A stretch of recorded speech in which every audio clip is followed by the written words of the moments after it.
Hello friends, मैं हूं दीपा और आज मैं आपके लिए लेकर के आई हूं ग्रामर का एक नया टॉपिक। वो टॉपिक क्या है, जैसे कि आप सब देख सकते हैं। The topic is just a minute. Okay, so the topic is parts of speech. अब ये पार्ट्स ऑफ स्पीच होता क्या है? पार्ट ऑफ स्पीच बेसिकली कुछ भी नहीं है। What do you mean by कुछ भी नहीं है ma'am? Part of speech basically कुछ भी नहीं है। ये उन शब्दों के बारे में है जो शब्द हम बोलते समय यूज करते हैं। मतलब हम किस किस प्रकार के शब्द यूज करते हैं बोलते हुए, उसको हम पार्ट ऑफ स्पीच कहते हैं। अब हर तरीके के शब्द को इंग्लिश में या हिंदी में एक नाम दिया जाता है, वो सब पार्ट ऑफ स्पीच कहलाते हैं। तो ये कोई हैवी टॉपिक नहीं है, कोई डरावना टॉपिक नहीं है। बहुत सिंपल सी बात है। जो भी हम बोल रहे हैं उन शब्दों को हिंदी या इंग्लिश में क्या बोला जाता है, उसे हम पार्ट्स ऑफ स्पीच कहते हैं। Now let us understand the definition of parts of speech in English.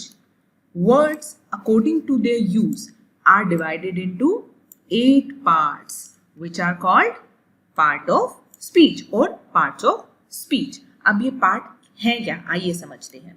ये है 8 पार्ट, जिसमें से पहला पार्ट है नाउन या जिसको हिंदी में हम संज्ञा कहते हैं। दूसरा पार्ट है प्रोनाउन, हिंदी में जिसे हम स्वर नाम कहते हैं। तीसरा पार्ट है एडजेक्टिव, हिंदी में जिसे हम विश्लेषण कहते हैं। फोर्थ पार्ट इज वर्ब, जिसे हम हिंदी में क्रिया कहते हैं। Fifth one is adverb which is called क्रिया विश्लेषण। Now sixth part is preposition. अब इसका जो हिंदी नाम है वो थोड़ा सा भारी भरकम है। तो अगर आप देखेंगे 3 पार्ट, प्रेपोजिशन, कंजंक्शन और इंटरजेक्शन। इनको अगर हम इंग्लिश में ही समझेंगे तो भी हमें बहुत आसानी से समझ आ जाएंगे, पर मैंने आप लोगों के लिए इनके हिंदी नाम भी लिखे हैं। तो प्रेपोजिशन को हिंदी में क्या कहते हैं? संबंध सूचक अव्यय। और कंजंक्शंस को हिंदी में क्या कहते हैं? समुच्चय बोधक अव्यय। इसी तरीके से इंटरजेक्शन को हिंदी में कहते हैं विस्मय आदि बोधक अव्यय। तो बहुत भारी भारी से नाम लग रहे हैं ना सुनने में। डोंट वरी, ये तीनों पार्ट हमें इंग्लिश में ही बहुत आसानी से समझ आ जाएंगे। तो बेसिकली अभी हमने देखा कि 8 पार्ट्स ऑफ स्पीच होते हैं, which is noun, pronoun, adjective, verb, adverb, preposition, conjunction and interjection. इसको एक बहुत अच्छे तरीके से समझिए। प्रोनाउन, चलिए इसको मैं अगली स्लाइड में बताती हूँ अभी की बजाय, फिर आपको ज्यादा बेटर क्लियर हो जाएगा। आइए अगली स्लाइड की तरफ चलते हैं।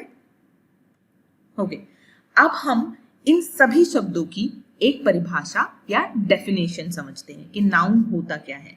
सबसे पहले नाउन जैसा कि मैंने आपको पिछली स्लाइड में बताया, इसे हिंदी में हम संज्ञा कहते हैं। हम सभी ने हिंदी में पढ़ा होगा कि किसी व्यक्ति, वस्तु या चीज के को हम हिंदी में संज्ञा कहते हैं। इसी तरीके से noun is the name of a person, place और अ थिंग। या फिर इसको बहुत सीधी सी भाषा में अगर आप समझना चाहें, nouns are basically naming words. Naming words मतलब कोई भी चीज जिसका कि नाम होता है वो नाउन है। अब जैसे कि नाम गीता, सीता, रीता, मीता, खाने की सब्जी का नाम होता है। Day is noun, night is noun. So कोई भी चीज जिसको कि भी हम नाम दे सकते हैं वो नाउन कहलाता है।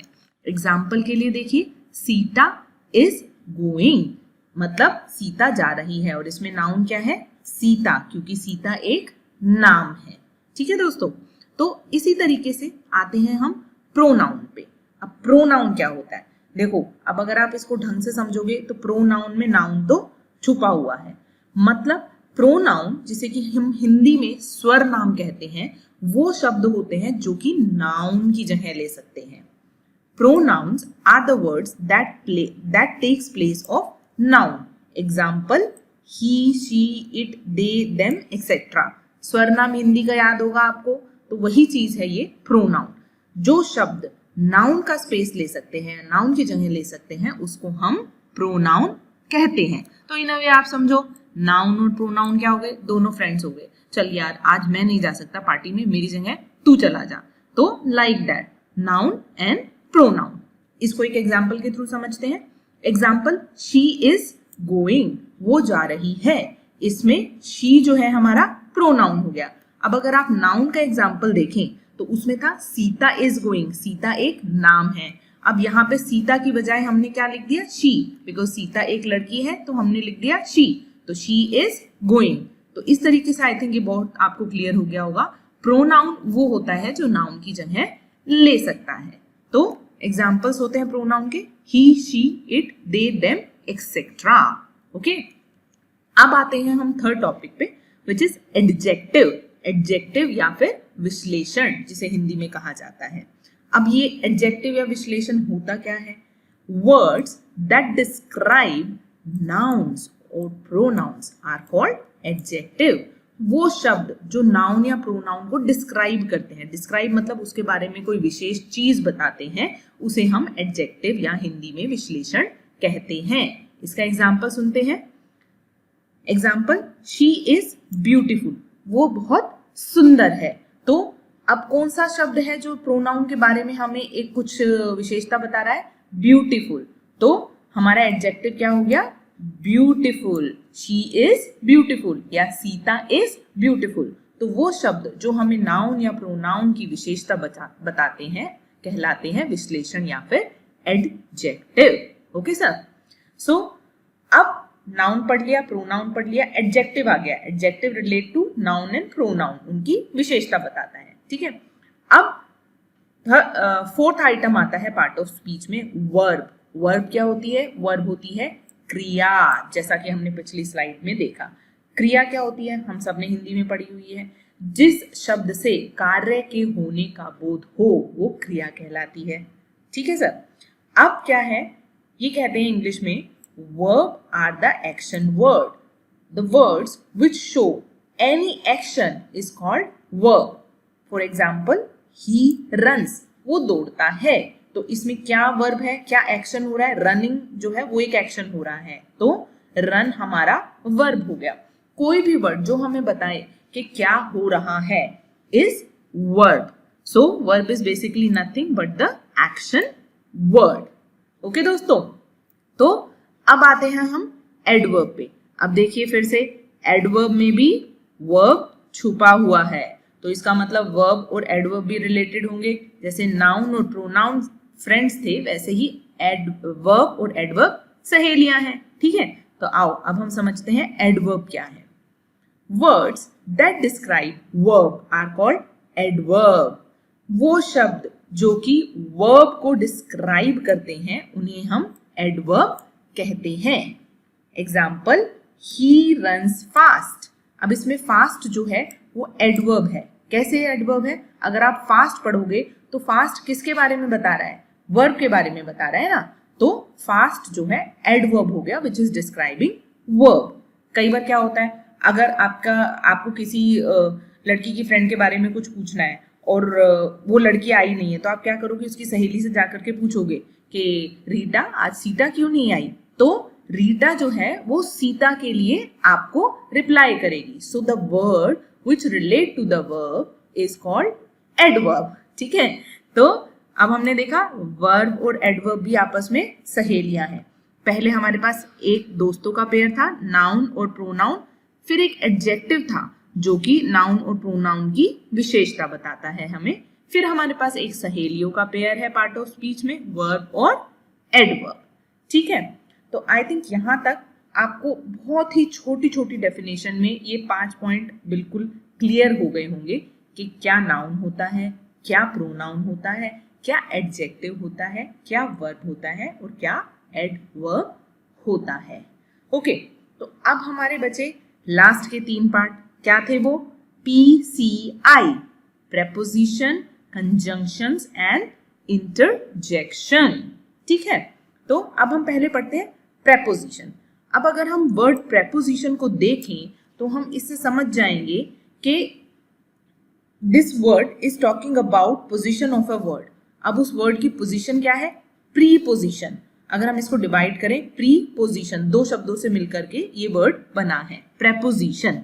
वो शब्द जो रिलेट करते हैं वर्ब को नाउन से, या नाउन को relate the verb to noun, verb को नाउन से रिलेट करते हैं, वो कहलाते हैं प्रेपोजिशन। अब आप कहोगे मैडम ये क्या है, नहीं समझ आ रहा। हैव पेशेंस, अभी बताते हैं आपको। अभी आप इतना समझिए कि वो वर्ड जो वर्ब को नाउन से रिलेट करते हैं वो preposition कहलाते हैं. Okay.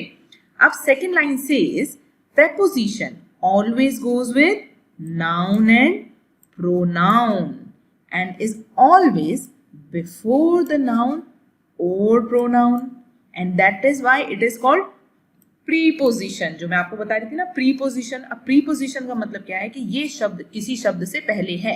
वो शब्द कौन सा हो सकता है? नाउन या प्रोनाउन. नाउन और प्रोनाउन से पहले जो शब्द आएगा जो वर्ब और नाउन को रिलेट करता है इज कॉल्ड प्रेपोजिशन. आइए इसको एक एग्जांपल से समझते हैं. She went to the store. अब इसमें प्रेपोजिशन क्या है? इसमें वर्ड टू प्रेपोजिशन है. कैसे है वर्ड टू प्रेपोजिशन? समझो इसको. Here to is preposition which relate the verb went to the verb noun. जो वेंट और जो वेंट मतलब वर्ब और द स्टोर मतलब नाउन. सो जो वर्ब और नाउन के बीच का ब्रिज है, उन दोनों को एक दूसरे से जो शब्द जोड़ रहा है वो कहलाता है preposition which is to in this sentence. तो प्रेपोजिशन हमें बहुत आसानी से समझ आ जाना चाहिए कि प्रेपोजिशन क्या होती है. प्रेपोजिशन वो वर्ड होता है जो कि वर्ब को नाउन से रिलेट करता है और ये नाउन या प्रोनाउन से पहले आता है. ठीक है, तो ये होता है हमारा प्रेपोजिशन. प्रेपोजिशन हमारी बहुत तरीके की होती है जिसको कि अभी हम आगे अपनी प्रेजेंटेशन में कवर करेंगे कि कितने प्रकार की होती है और क्या क्या उनका मतलब होता है. ये हम आगे आने वाली अपनी स्लाइड्स में कवर करेंगे. अभी के लिए आप सिर्फ डेफिनेशन जानिए जिससे कि आपको क्लैरिटी हो जाए कि प्रेपोजिशन होती क्या है. ठीक है दोस्तों, अब हम चलते हैं अपने अलग नेक्स्ट टॉपिक पे विच इज कंजंक्शन. अभी कंजंक्शंस क्या होती हैं, जैसा कि आपको थोड़ा सा पढ़ के समझ आ रहा होगा. कंजंक्शन कुछ चीज को जोड़ रही है ये. ठीक है, अब किस चीज को जोड़ रही है? A conjunction is a word that connects other words और ग्रुप ऑफ वर्ड. मतलब या तो दो शब्दों को जोड़ती है कंजंक्शन या दो सेंटेंसेस को जोड़ती है. ये भी बहुत तरीके की होती है, पर डरने की जरूरत नहीं है. हम पढ़ेंगे उसको सब धीरे धीरे कितने तरीके की होती है, किसका क्या मतलब होता है. अभी के लिए आप सिर्फ उसकी डेफिनेशन को समझिए या कंजंक्शन का मतलब समझिए. तो कंजंक्शन एक शब्द होता है जो कि दो शब्दों या ग्रुप ऑफ वर्ड्स मतलब कि शब्दों के समूह को जोड़ती है. एक एग्जाम्पल से समझते हैं इसको. Bob and Dan are friends. Bob and Dan जो है वो दोस्त हैं. अब बॉब और डैन इन दोनों के बीच में एक वर्ड है विच इज एंड. तो यहाँ पे एंड जो है वो एक कंजंक्शन है बिकॉज वो दो नाउन क्या हो गई? बॉब और डैन, बिकॉज ये नाम है किसी के. Naming words are noun, right? तो ये दो नाउन को जो कनेक्ट कर रही है दिस इज कंजंक्शन. तो कंजंक्शन या तो दो वर्ड्स को भी कनेक्ट कर सकती है या दो सेंटेंसेस को भी कनेक्ट कर सकती है. तो कंजंक्शन की डेफिनेशन बहुत ही सिंपल है. जो वर्ड दो शब्दों या दो वाक्यों को जोड़ता है वो कंजंक्शन कहलाता है. अब इसके बाद लास्ट पार्ट ऑफ स्पीच क्या होता है हमारा? इंटरजेक्शन. इंटरजेक्शन बहुत ही सिंपल होते हैं, बहुत ही छोटे से होते हैं, कुछ ही होते हैं गिनती में जो कि आगे मैं आपको अभी बताऊंगी अपनी प्रेजेंटेशन में. तो इंटरजेक्शन वो वर्ड्स होते हैं जो कि इमोशंस दिखाते हैं.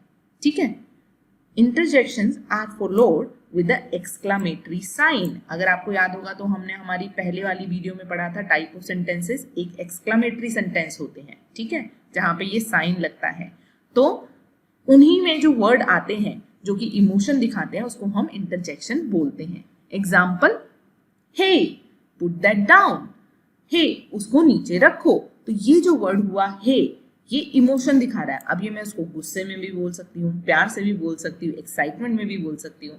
तो ये जो वर्ड है जो मेरा इमोशन दिखा रहा है उसको हम इंटरजेक्शन बोलते हैं और इस वर्ड के पीछे हम एक्सक्लामेटरी साइन लगाते हैं. तो ये होती है बेसिकली इंटरजेक्शन. तो अब इंटरजेक्शन के खत्म होते ही हमने क्या किया? हमने सारे पार्ट ऑफ स्पीच की डेफिनेशन को समझ लिया. तो बेसिकली 8 पार्ट ऑफ स्पीच होते हैं. ठीक है, अब आप कहोगे आपने तो पढ़ा दिया पर मेरे तो दिमाग में याद ही नहीं है मुझे कि आपने क्या पार्ट ऑफ स्पीच कराए थे, पार्ट ऑफ स्पीच में कौन सी 8 चीजें आती हैं. तो मैं आपको एक छोटी सी ट्रिक देती हूँ इन पार्ट ऑफ स्पीच के नाम याद रखने की. हमारा जो माइंड होता है एक्चुअली उसको छोटी छोटी ट्रिक्स चाहिए होती हैं बिगर इंफॉर्मेशन को स्टोर करने के लिए। तो इन 8 नामों को अपने माइंड में स्टोर करने के लिए मैं आपको एक छोटी सी ट्रिक देती हूँ। आपको क्या करना है, आपको ये छोटा सा शॉर्टकट अपने माइंड में एक चाबी की तरह रखना है। कैसे? NPAVA PCI, NPAVA PCI, मतलब ये सारे जो हमारे पार्ट ऑफ स्पीच हैं उनका इनिशियल है। अब मैं इसको समझाती हूँ। इसका मतलब क्या है?